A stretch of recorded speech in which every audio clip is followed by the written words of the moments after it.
우리가 새로운 무언가를 시작하려 할 때 우리가 느끼는 감정 중에 하나는 두려움입니다. 이 일이 잘 될까? 혹시 잘못되면 어떻게 하나?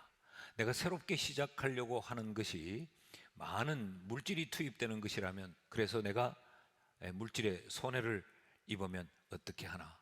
내 에너지를 많이 투자해야 되는 일이라고 하면, 그러면 혹시 잘못되면 내가 헛된 시간을 보내는 것 아닌가? 뭐 이런 등등 두려움을 가지게 되지요. 그 두려움은 아직 겪지 않은 결과에 대한 두려움입니다. 그래서 미리 상상하고 또 미리 안 될 것을 가상함으로 인해 우리에게 두려움이 정폭되는 거지요. 이 결과에 대한 이 두려움 때문에 많은 경우에 우리는 새로운 일을 시도하지 못하고 머뭇거리거나 혹은 아예 포기해버리는 경우도 대단히 많습니다. 무엇을 근거로 해서 어떤 객관적인 데이터로 말하는지는 알 수 없지만 이런 통계가 있습니다. 우리가 일생을 살면서 우리에게 수많은 새로운 아이디어들로 새로운 것을 시도할 수 있는 기회가 주어지는데, 그것들을 우리가 붙잡고 우리 일생 동안 그것을 현실화시키는 것은 0.4%밖에 되지 않는다. 그러니까 1%도 우리가 사용하지 못한다라는 그런 통계가 있어요. 그 말도 이런 이야기겠죠. 새로운 것을 시도하는데 그만큼 사람들이 주저하고 머뭇거리고 두려워한다, 그런 이야기가 아니겠습니까? 여러분이 살아온 지난 인생을 가만히 한번 들여다 보십시오. 우리도 이 실패에 대한 두려움 때문에 무언가를 망설이고 그러다가 결국 그것을 포기해버린 그런 경우들이 우리에게 많이 있지 않습니까? 그래서 기회가 지나가 버린 이후에 우린 돌아보면서 그때 그 실패에 대한 두려움 때문에 시행하지 못했던 아쉬움을 가져본 적이 우리에게도 대단히 많을 것입니다. 오늘 우리가 오늘 맡고 있는 오늘의 우리는 결국 어제의 두려움을 이겨낸 결과입니다. 지금의 나는 어제 그 실패에 대한 두려움을 통과해 왔기 때문에 오늘 현재의 내 모습이 있는 거죠. 그렇지 않습니까? 어제 그 두려움에서 내가 포기해버렸다고 하면 오늘 내게 무언가 오늘이 아닌 것 그 하나가 빠져야 된다는 이야기죠. 그런가 하면 동시에 우리는 어제의 두려움에 붙잡혀서 그 결과에 대한 두려움을 극복하지 못함으로 말미암아 포기한 것들의 결과가 오늘이기도 합니다. 말이 좀 많이 어려운데 이해는 되시죠? 지금의 나는, 현재 오늘의 나는 어제 두려움을 극복한 결과이기도 하면서 어제 두려워서 포기한 것의 결과이기도 합니다. 그 포기하지 않았더라면 오늘 더 새로운 모습일 거고, 그것을 포기하지 않았다면 오늘 지금이 아닌 다른 시간, 다른 환경, 다른 자리를 우리가 맞이할 수도 있지 않겠습니까? 한 개인의 인생은 이러한 내용들로 이어져 왔어요. 그런가 하면 이것은 개인의 인생만이 아니고 집단도 동일합니다. 여러분, 우리 교회의 오늘은 어제의 그 결과에 대한 두려움을 극복한 결과입니다. 우리 교회 지난 역사는 두려움을 극복한 기록들이 현재의 역사예요. 반대로 우리 교회의 오늘의 이 역사는 어제 그 두려움 때문에 포기한 것의 결과이기도 합니다. 더 지금이 아닌 달라질 수 있음에도 불구하고 우리는 그 결과에 대한 두려움 때문에 머뭇거리다가 포기한 결과가 바로 오늘일 수도 있는 거죠. 그런 의미에서 보면 우리가 결과에 대한 두려움을 어떻게 처리하는가는 굉장히 중요합니다. 인생을 살면서 세월이 지나간 이후에 우리가 가지는 생각은, 그때 그 두려움의 결과에 대한 그 두려움을 잘 극복했다라고 하는 이런 만족도 우리에게 있지만, 많은 경우에는 그 두려움 때문에 포기한 것들에 대한 아쉬움이 우리에게는 훨씬 더 많은 거죠. 그래서 우리의 선배들, 우리의 선조들은 이런 결과에 대한 이 예측하면서 가지는 이 두려움으로부터 우리가 탈출하도록 많은 가르침들을 우리에게 주었습니다. 그 대표적인 게 우리가 어릴 적부터 들었던 것, 실패는 성공의, 어떻게 실패가 성공의 어머니입니까? 실패는 실패죠. 이것이 가르치는 의미는 뭡니까? 실패를 두려워하지 말라는 것이죠. 결과에 대한 두려움으로 머뭇거리거나 포기하지 말라는 이야기죠. 그 시도했다가 실패를 한다 할지라도 그 실패는 앞으로의 더 성공을 향한 새로운 도전을 향한 자산이 될 수 있다, 그런 이야기니까 결국은 새로운 것의 결과에 대한 두려움 때문에 머뭇거리거나 포기하지 말라, 그런 의미 아닙니까?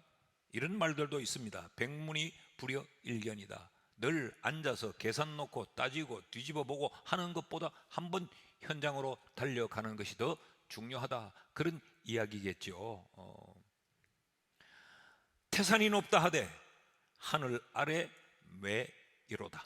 아무리 그 산이 높아도 하늘 아래 있지 않냐. 이건 뭐예요?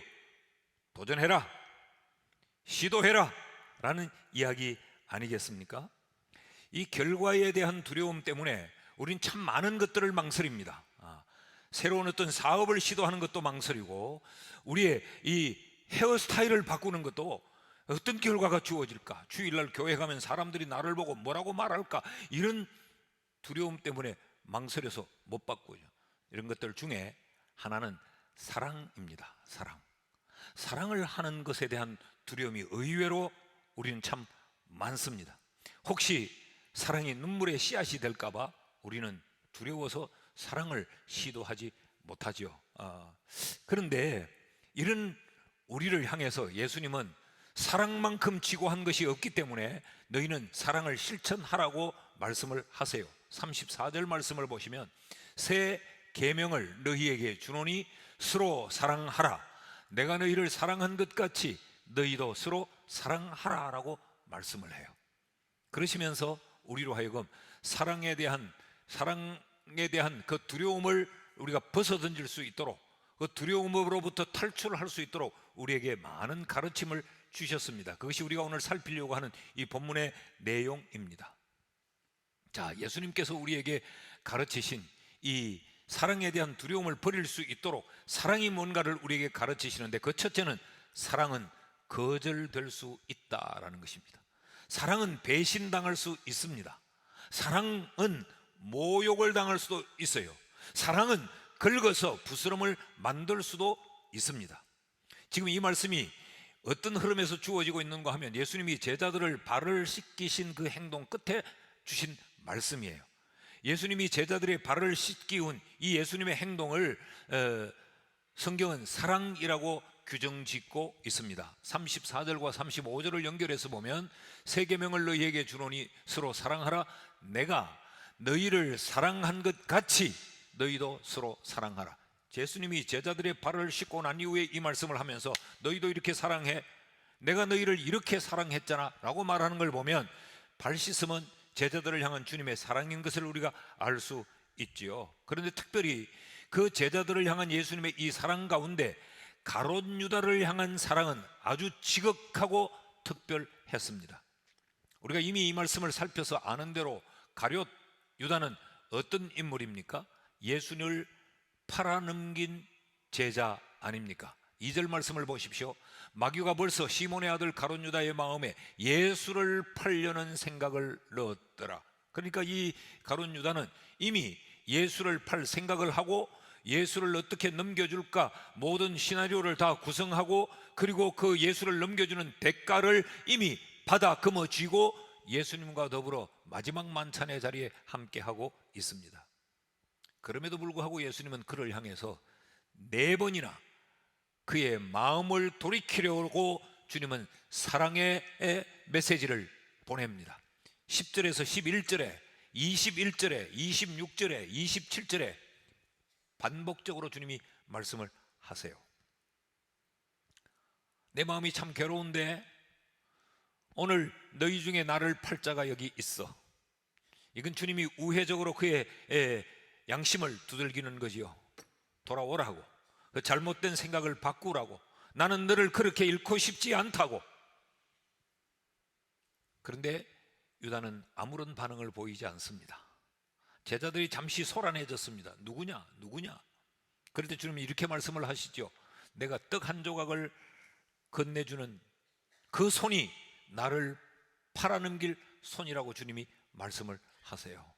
그럼에도 불구하고 유다는 돌아서지 않습니다. 그러다 주님은 떡 한 조각을 떼어서 포도즙에 찍어 그에게 건네줍니다.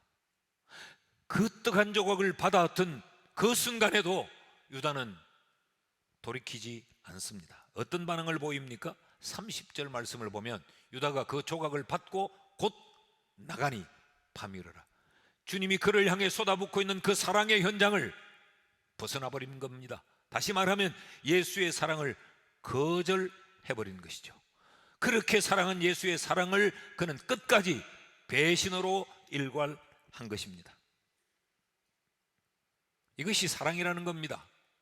사랑은 이렇게 배신당할 수 있다는 겁니다. 떡을 그 손에까지 건네주고 3번이나 반복했던 말씀하셨던 그 예수님이 얼마나 민망스러웠겠어요. 사랑은 이렇게 모욕당할 수 있고, 사랑은 이렇게 거절당할 수 있고, 사랑은 이렇게 그의 사랑하는 제자에게서조차 배신을 당할 수 있다라고 말씀을 하는 겁니다. 그럼에도 불구하고 너희는 사랑하라 라고 지금 말씀을 하는 것이죠. 가룟 유다만 그랬을까요? 거기 앉아있던 다른 제자도 별반 다르지 않았습니다. 베드로를 보실까요? 베드로도 가룟 유다와 다르지 않았어요. 예수님께서 제자들의 발을 씻기자 베드로가 뭐라고 말을 합니까? 어떻게 선생님이 제자의 발을 씻깁니까?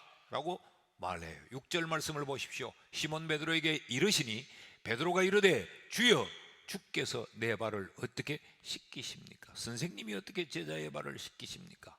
여러분, 이 속에는 선생을 향한 존경심이 가득 담겨져 있습니다. 그렇죠? 선생을 선생으로 인정했기 때문에, 선생을 높은 이로 인식했기 때문에 어떻게 선생님에게 내가 내 발을 내밀고 내 발을 씻어달라고 말합니까? 라고 말했어요. 그때 주님이 내가 네 발을 씻기지 않으면 너와 나는 상관이 없거든 이라고 말하니까, 그러면 나를 목욕까지 다 시켜주세요 라고 주님에게 앵기는 아주 넉살 좋은 제자였습니다. 그만큼 주님을 향해서 허물 없이 주님 곁으로 달려가는 그런 제자였습니다. 그런 베드로가 예수님을 배신합니다. 예수님의 사랑을 저버립니다. 38절 말씀을 보시면요, 예수께서 대답하시되 네가 나를 위하여 네 목숨을 버리겠느냐? 내가 진실로 진실로 네게 말하노니 닭 울기 전에 네가 3번 나를 부인하리라. 그렇게 선생을 존경하고 그랬던 이 베드로가 예수님을 부인할 것을 주님이 예언하십니다. 어느 정도였는지 아십니까? 38절 37절 말씀을 한번 띄워주시겠습니까? 베드로가 이르되 주여, 내가 지금은 어찌하여 따라갈 수 없나이까? 나는요 주님을 위하여서 내 목숨도 버릴 수 있어요 라고 말해요. 이 말도 거짓말이었을까요? 그 순간은 진실이었습니다. 나 주님을 위해 내 목숨까지 버릴 수 있다. 그 순간만은 진실했습니다. 그런데 결국 그는 예수를 배신합니다. 마태복음 26장 72절에 이렇게 기록하고 있어요. 베드로가 맹세하고 또 부인하여 이르되 나는 그 사람 예수를 알지 못하노라 하더라. 한 계집종 하나가 멀찍이 대제사장의 뜰에서 예수를 바라보고 있는 베드로를 보면서 너 예수 한패 아니야? 라고 말하니까 맹세하며 부인하여 이르되, 여기 맹세하며 부인했다는 이 말 속에 담긴 의미는 예수를 저주했다, 그런 이야기입니다. 나는 결코 예수 따위는 알지도 못해. 저렇게 끌려가는 저런 예수 따위는 나와 상관이 없어 라고 부인해버리고 맙니다. 이것이 사랑이라는 겁니다. 사랑은 이렇게 거절당할 수 있습니다. 여러분, 우리도 이런 거절당한 경험이 있을 수 있어요. 여러분의 이런 경험이 없나요? 내가 그만큼 사랑했는데 나한테 이럴 수 있어. 이런 적들이 우리에게도 참 많죠. 그래서 우리는 사랑을 두려워합니다. 여러분, 기억하십시오. 예수님도 예수님의 제자에게 사랑의 배신을 당했습니다. 그런 예수님이 너희 그래도 사랑은 해야 해 라고 말씀을 하십니다. 그러므로 여러분, 사랑은 거절당할 수 있다는 사실을 알면 우린 이 사랑을 주저하지 않을 수 있습니다. 거절당할 수 있어. 배신당할 수 있어. 자, 그런데 이것만이 전부라고 하면 사랑은 참 무가치한 겁니다. 의미 없는 겁니다. 그런데 주님은 또 하나의 사실을 우리에게 가르칩니다. 사랑, 그것은 하늘의 영광을 얻게 한다라고 말해요. 유다가 예수님의 그 지극한 사랑을 뿌리치고 그가 그 현장을 뛰쳐나가지요. 주님의 사랑이 쏟아부어지고 있는 그 자리를 뛰쳐나갑니다.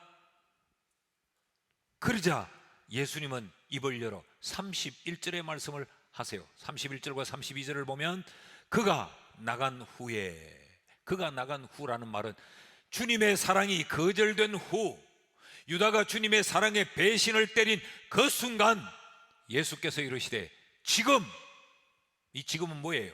사랑이 거절된 그 순간, 사랑이 배신을 당한 그 시간, 인자는 예수님을 가르칩니다. 내가 영광을 받았고 하나님도 나로 말미암아 영광을 받으셨도다 라고 말씀을 해요. 이 이야기는 어떤 이야기인가 하면 이 영광은 예수님이 결국 가룟 유다가 예수님을 팔아넘겨 그 일로 인하여 예수님이 십자가에 달려 돌아가실 이 예수의 죽으심을 이야기합니다. 이를 통하여 하나님이 영광을 받으셨다라는 지금 이야기를 하고 있고, 하늘로부터 내게 영광이 주어졌다라는 지금 이야기를 하고 있는데, 여러분, 이 사건, 이 십자가 사건은 결국 우리를 향한 예수님의 사랑의 실천입니다. 인자가 영광을 받았어. 사람에게 사랑의 배신을 당하고 사람에게 내 사랑을 거절당했던 이 순간이지만 하나님의 영광을 받았고 하나님도 나로 말미암아 그 영광을 받았다. 그러니까 결국 이 사랑의 실천은 헛된 것이 아니라는 거죠. 사랑의 실천은 하늘로부터 영광의 보상이 주어지는 것이라는 말입니다. 그래서 사랑은 가치 있는 것이고, 그래서 사랑은 영원한 것입니다. 사랑은 영광을 붙잡는 것이기에 사랑은 영원한 거예요. 고린도전서 13장을 우리는 사랑장이라고 부르죠. 그 고린도전서 13장 8절이 이렇게 말합니다. 사랑은 언제까지나 떨어지지 아니하되 예언도 패하고 방언도 거치고 지식도 패하리라. 모든 것들은 다 중단되고 모든 것들은 다 끝나고 모든 것들은 다 사라지지만 사랑은 사라지지 않는다. 이게 사랑의 영원성이고 이게 사랑의 가치입니다.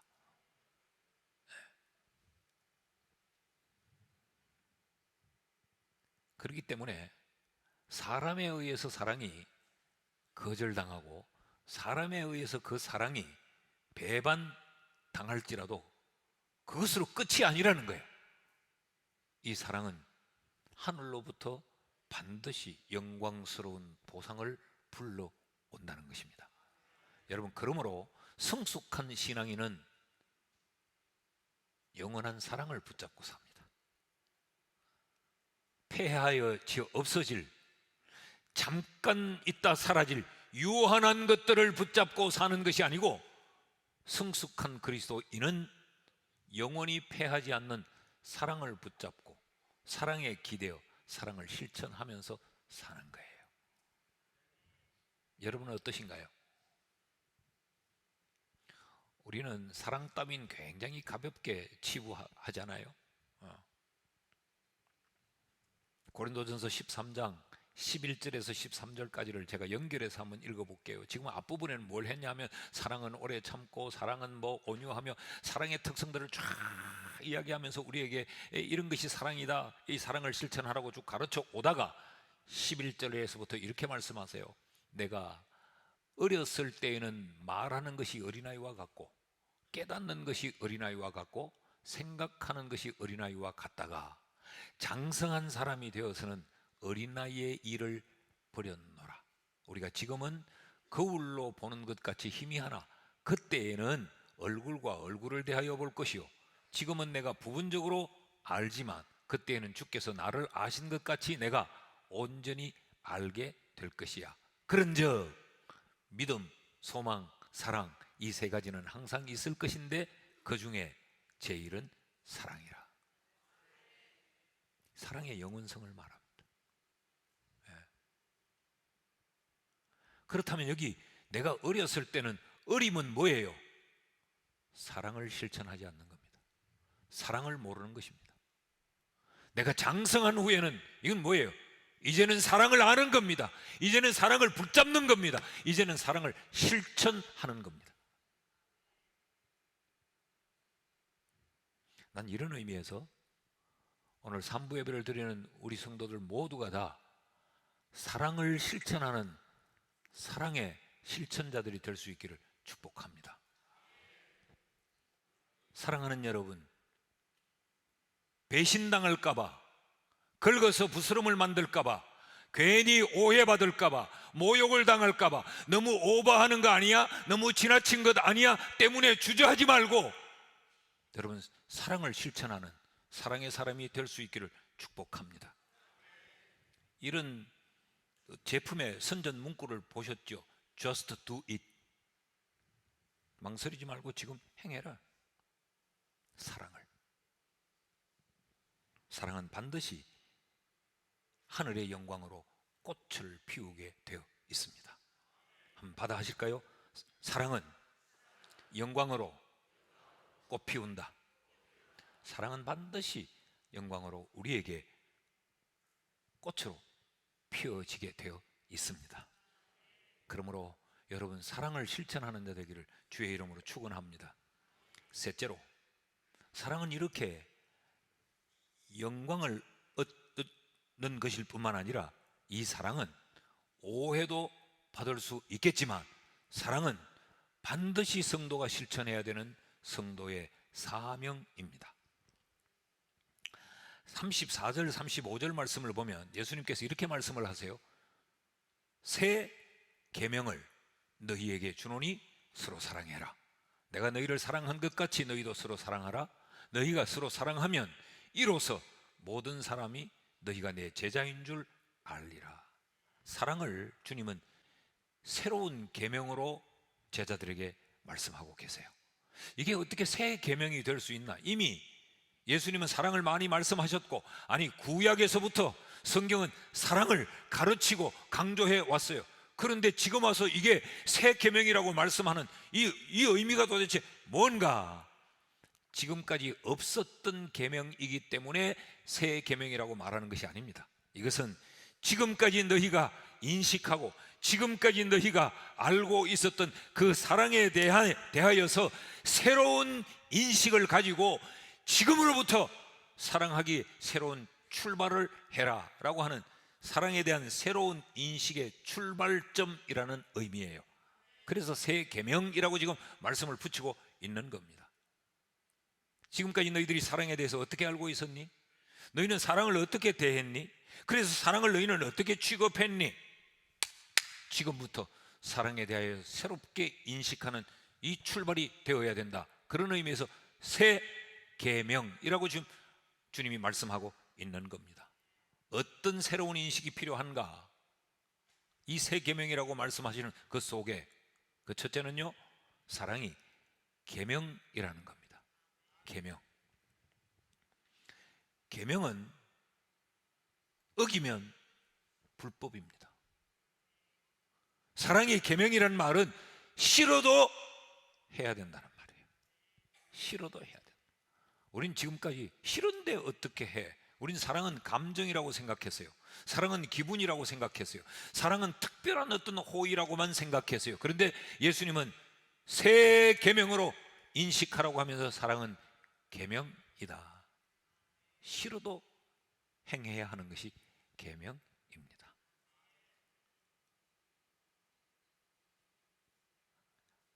우린 여기서 좀 오해가 많아요. 마음은 정말 싫은데, 그런데도 사랑하라고 하니까 내가 사랑한다고 말합니다. 사랑하라고 하니까 내가 물질로 사랑을 표하기도 해요. 사랑하라고 하니까 내가 기도로 그를 위해 기도하며 사랑합니다. 근데 우리는 이런 상황이 되면 어떻게 해요? 위선적이다. 속은 안 그러면서, 마음은 안 그러면서 껍데기만 그런 게 그게 사랑이가, 주님은 사랑이라고 말을 합니다. 예수님의 입장을 한번 생각해 보세요. 가룟 유다가 거기 앉아 있습니다. 예수님은 다 압니다. 베드로가 부인할 것을. 그런데 죽겠다고 말을 합니다. 예수님을 팔아넘기려고 대가를 다 받고 와서 지금 넘겨줄 타이밍을 찾고 있는 그 제자를 볼 때 주님은 어떠셨을까요? 잘했구나. 너 나 팔아서 부자 됐구나. 아유, 기특하다. 그런 생각을 가지셨을까요? 속이 뒤집어 엎어지길래 주님이 내 심령이 괴롭다고 말했죠. 그 괴롭다는 말은 무슨 이야기입니까? 마음이 지금 뒤흔들린다는 이야기 아닙니까? 그럼에도 불구하고 주님은 그의 발을 씻깁니다. 그럼에도 불구하고 그에게 돌아와 라고 기회를 줍니다. 이게 사랑입니다. 주님이 우리에게 사랑을 계명으로 주셨기 때문에 여러분, 우리는 싫어도 사랑해야 합니다. 또 하나, 사랑에 대해 새로운 인식을 가져야 되는 것은, 두 번째, 사랑이 계명일 뿐만 아니라 사랑이 제자의 표지이라는 겁니다. 제자됨의 표시, 제자됨의 그 정명이 사랑을 실천하는 것이라는 거예요. 우리는 교회 다니면서 교회 생활에 익숙해서 많이 알고 있는 것으로 우리는 신자 되었다고 생각하는데, 주님은 아는 것 뛰어넘어야 된다. 그 알미, 삶이 되어야 진짜 믿는 거야. 그런 이야기입니다. 제가 여러분에게 이제 알미, 삶이 되어야 된다, 이 말을 참 많이 했어요. 여러분 귀에 못으로 박히라고. 만약에 제가 그냥 여러분 그냥 많이 알고 있고 많이 이해하고 있고 그래야 되는 게 아닙니다. 우리가 정말 그 말씀하는 대로 그렇게 행동하며 살아야 되고 실천해야 되고, 이렇게 하면 귀에 쏙 안 박힐 거니까 알므로 멈추면 안 된다고, 삶으로 가야 된다고 얼마나 말했는데 아직도 귀에 못이 박히지 않는 사람은 정말 내 마음이 괴롭습니다. 그래도 사랑합니다. 그러니까 주님의 제자되면 내가 얼마나 성경을 많이 알고 있느냐, 내가 얼마나 교회에 대해서 많이 알고 있느냐, 내가 교회에서 직분이 뭐냐, 내가 교회에 다닌 그 신앙의 연륜이 얼마나 됐느냐, 내가 교회에서 어떤 포지션과 어떤 역할의 자리에 있느냐, 이게 아니고 사랑을 실천하는 자, 사랑을 삶으로 살아내는 자가 내 제자다라는 이야기예요. 야고보서를 보면 주님이 아주 시니컬하게 우리에게 도전하는 말씀이 있어요. 네가 하나님이 한 분인 줄 믿느냐 그랬어요. 여러분 한번 똑같은 질문을 던져봅시다. 여러분 하나님이 한 분, 유일하신 하나님이심을 믿습니까? 그 다음 주님은 이렇게 말씀합니다. 잘하는도다 귀신들도 믿고 떠느니라 그랬어요. 귀신도 하나님은 한 분인 줄 믿는다 그랬어요. 하나님이 유일하신 하나님임을 안다 그랬어요. 그 알미 무슨 의미를 갖느냐는 것이죠.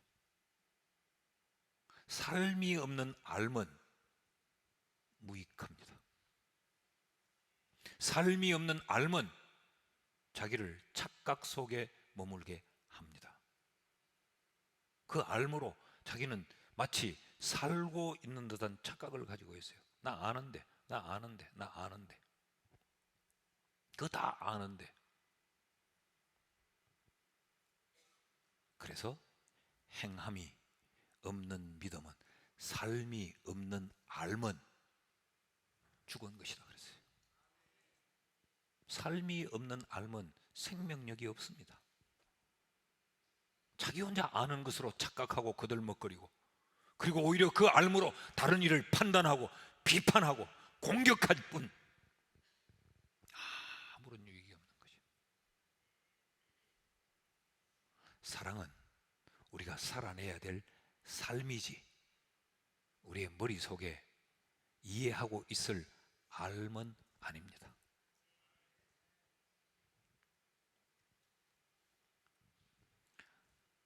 사랑이 우리에게 새로운 인식으로 출발되어야 되는 그 세 번째는요, 사랑은 내가 먼저 행해야 되는 겁니다. 사랑은 기다리는 게 아닙니다. 예수님께서 이 사랑을 계명으로 주시면서 뭐라 그랬어요? 너희가 서로 사랑하라 그랬어요. 서로 사랑하라. 그 말은 무슨 이야기입니까? 서로 사랑하라는 말은 상대가 너를 사랑하지 않아도 너부터 해라는 거죠. 상대가 사랑해 오도록 기다리지 말고 너부터 해라는 이야기입니다. 서로 사랑하라는 말. 서로 사랑하라는 말은 사랑의 어떤 조건을 따지지 말라는 겁니다. 사랑의 어떤 지위를 따지고 환경을 논하고 하지 말라는 겁니다. 서로 사랑해라, 이 말은 네가 기다리지 말고 행해라. 순서가 없다. 근데 우리는 어때요? 우리는 우리 스스로가 순서를 참 많이 정해놔요. 나도 사랑하며 살고 싶지, 원수지고 살고 싶겠나? 나도 사랑을 좋아해. 그런데 한 살이라도 어린 지가 먼저 내한테 해야지 내가 할 거 아니야. 저렇게 파렴치하고 저렇게 싸가지 없는 걸 내가 먼저 할 수는 없지.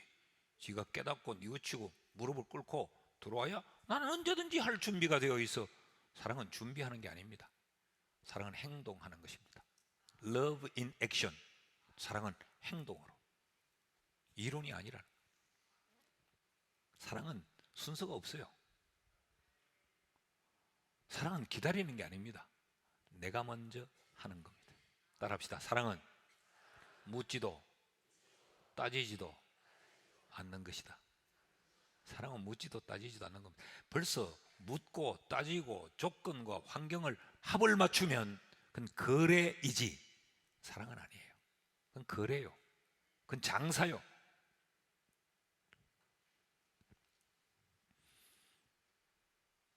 그러므로 사랑은 어떤 일이 있어도 우리가 사랑만은 포기해서는 안 됩니다. 이 사랑에 대한 인식이 새로워졌으면 좋겠습니다. 난 우리 교회에서 사랑에 대한 인식이 새로워졌으면 좋겠어요.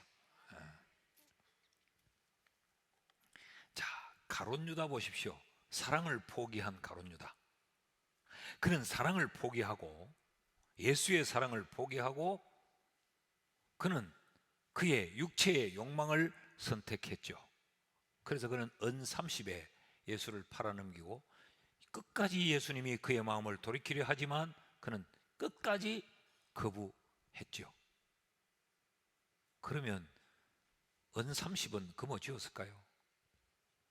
마태복음 27장 5절 말씀, 우리에게 굉장히 충격을 주는 말씀입니다. 유다가 은을, 돈을, 그 육체의 야망을, 그의 계산을 성소에 던져놓고 물러가서 스스로 목매어 죽은지라. 사랑을 버리고 그토록 갖고 싶었던 그것을 그러면 얻어 자기의 것으로 삼았느냐? 못 가졌어요. 그것도 못 가졌어요. 그렇게 얻으려고 했던 걸 못 가진 것만이 아니라 이미 그에게 주어진 그의 생명마저도 잃어야 했습니다. 그러니까 인간의 약삭 빠른 계산이 굉장히 실리적인 것 같지만 그것만큼 어리석은 게 없습니다. 사랑을 포기하면 다 잃고 맙니다. 사랑을 포기하면 우리는 우리의 꿈도, 우리의 바램도, 우리의 지금의 현재도 우리는 다 잃어버리고 맙니다. 그래서 주님은 우리에게 마지막 남겨주는 계명이 사랑이었어요. 하나님을 사랑하고 이웃을 사랑해라. 이런 의미에서 나는 오늘 산부 예배를 드린 여러분 모두가 사랑의 실천자들이 되고 우리 교회가 사랑의 공동체가 되기를 주의 이름으로 축원합니다. 축원합니다.